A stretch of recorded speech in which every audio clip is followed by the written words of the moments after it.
Right now, Ethiopia says it's 2017. Their year has 13 months.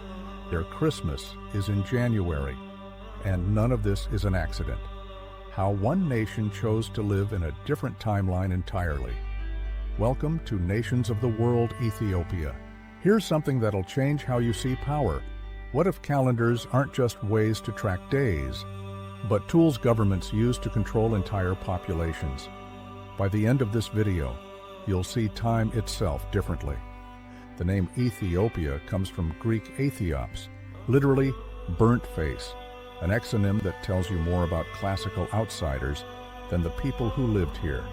What matters is this. 1.1 million square kilometers, 426,000 square miles, centered on the capital city Addis Ababa, home to about 130 to 135 million people. Sources vary, anchoring the highlands of the Horn of Africa, surrounded by Eritrea, Sudan, Kenya, and Somalia. This nation is a geopolitical anchor. While empires rose and fell around them, Ethiopia made a decision that still echoes today. They built their own timeline. Between the Red Sea and the African interior lies a nation that governments worldwide tried to assimilate. They failed. Want to know why? Because Ethiopia understood something most countries forgot. Control the calendar, control the culture. Rewind to 100 CE. The Aksumite Empire rises as a superpower, minting its own gold coins, erecting giant stone obelisks, trading with Rome, Persia, and India. Long before European colonizers drew their maps of Africa, Axum was already ancient. The Zagwe dynasty follows. Then, the Solomonic dynasty. The Solomonic claimed descent from King Solomon and the Queen of Sheba is a founding myth with huge political power.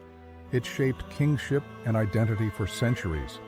They developed Ge'ez, a unique writing system, built trade networks across continents, and created something most kingdoms take for granted, their own measurement of time, independent, uncompromising, theirs. 1896, Italy invades.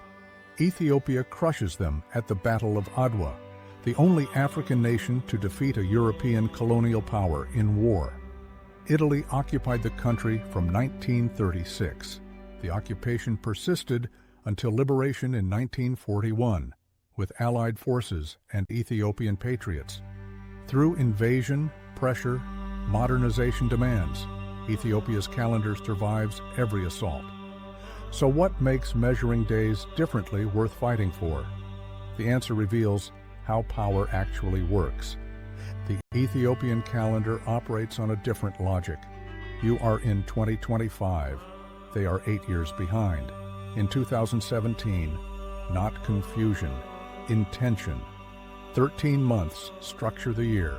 12 months of precisely 30 days, plus Pagume, a 13th month of 5 or 6 days. Their new year arrives September 11th, when the rainy season ends and the land renews. Christmas falls on January 7th by their calculation. The foundation? The Coptic calendar, a system rooted in ancient Egypt, among humanity's oldest, most mathematically consistent timekeeping methods. In 1582, Pope Gregory XIII reformed the Western calendar, adjusting calculations to align with Catholic Church doctrine about Christ's birth year. Why care? Calendars set religious festivals, tax seasons, military recruitment cycles, and even educational timetables. They shape public life. Choosing a calendar is choosing who sets the public rhythm. Ethiopia, whose Orthodox Church traces back to the 4th century CE, examined this decree and refused. Their tradition was older. Their calculation of Christ's birth was independent. Why should they conform to European doctrine? This decision was a historically meaningful, political, and cultural choice. And the calendar? Just the beginning of what Ethiopia preserved. Let me show you modern Ethiopia. Amharic serves as the official language, though over 80 ethnic languages flourish across the nation. Africa's linguistic diversity embodied. Did you know? Ethiopia remains the only African country using its own indigenous alphabet, Ge'ez script containing 231 distinct characters. Understanding Ethiopian identity requires examining what colonization never touched.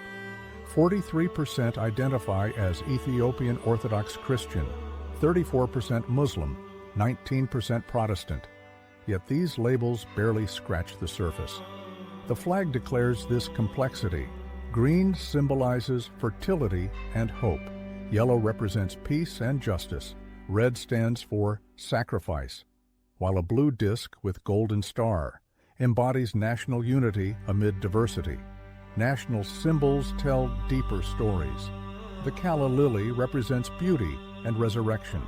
The Lion of Judah connects to Solomonic dynasty claims of descent from King Solomon. The blue-winged goose exists nowhere else on Earth. Endemic, unique, Ethiopian. A $130 billion GDP makes this Africa's fastest-growing economy.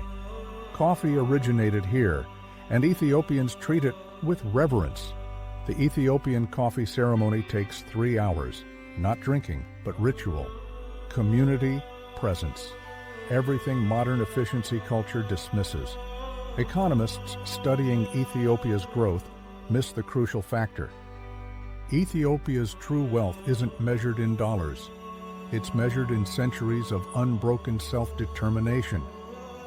Last week, we explored the Philippines, where oral traditions preserve 74,000 years of volcanic memory. Today's question: can a calendar preserve something equally ancient? The answer is yes, and it's more radical than you think. To understand why Ethiopia could refuse Europe's calendar, we need to go back further, to a story that gave Ethiopia the authority to claim their own timeline. Here's what happened. Legend tells of a queen who traveled further than any woman of her time dared. Makeda, Queen of Sheba, ruled a prosperous kingdom in the south. Tales of King Solomon's wisdom reached her court, a king who could speak with animals, command spirits, and judge disputes with supernatural insight. She assembled a caravan of gifts, gold, spices, precious stones, and journeyed north to Jerusalem. When she arrived, Solomon's palace gleamed with gold. His wisdom exceeded every rumor. They talked for days: philosophy, power, the nature of divinity. The Queen of Sheba returned home pregnant. Her son, Menelik, would become Ethiopia's first emperor, but he carried more than royal blood back with him. According to the Kebra Nagast, Ethiopia's ancient book of glory, Menelik took the Ark of the Covenant from Jerusalem, the actual Ark, the chest containing the 10 Commandments, the most sacred object in Judaism and Christianity. And he brought it to Axum today. In a small chapel in Axum, a single monk stands guard. He's chosen for life. Once selected, he never leaves the chapel grounds. Not for family, not for illness. He guards what he claims is the Ark until his death, when another monk takes his place. No one else can see it. Not scholars, not priests, not even Ethiopia's government. Historically inconclusive, but culturally decisive. Whether that chapel holds the Ark or not, the story accomplished something profound. It established Ethiopian Christianity as independent, not imported by European missionaries, not a colonial religion, but an ancient faith with its own origin story, its own sacred objects, its own timeline stretching back to Solomon himself. Did you know? Ethiopian Orthodox Christianity emerged in the 4th century CE, centuries before most European conversion. Their Bible represents one of the largest Christian canons, often cited as 81 books versus the standard 66. So when Europe demanded calendar conformity in 1582, Ethiopia possessed 1,600 years of distinct Christian tradition to cite. Different calculation of Christ's birth, different year, different authority. They could point to Solomon, to the Ark, to their 4th century church and say, "We calculated this before you were Christian. Why should we change now?" Gregorian calculation, Christ born year 1. Ethiopian calculation, 7 to 8 years later. Not error.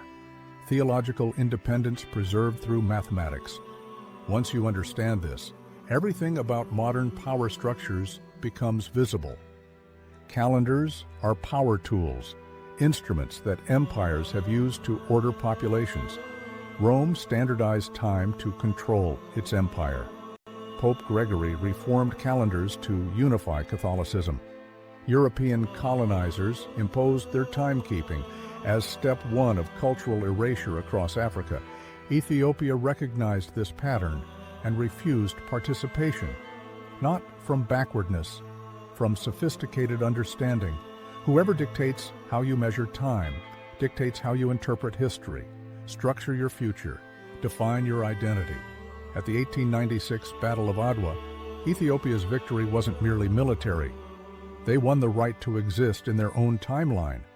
When Italy occupied in 1936, the occupation persisted until liberation in 1941.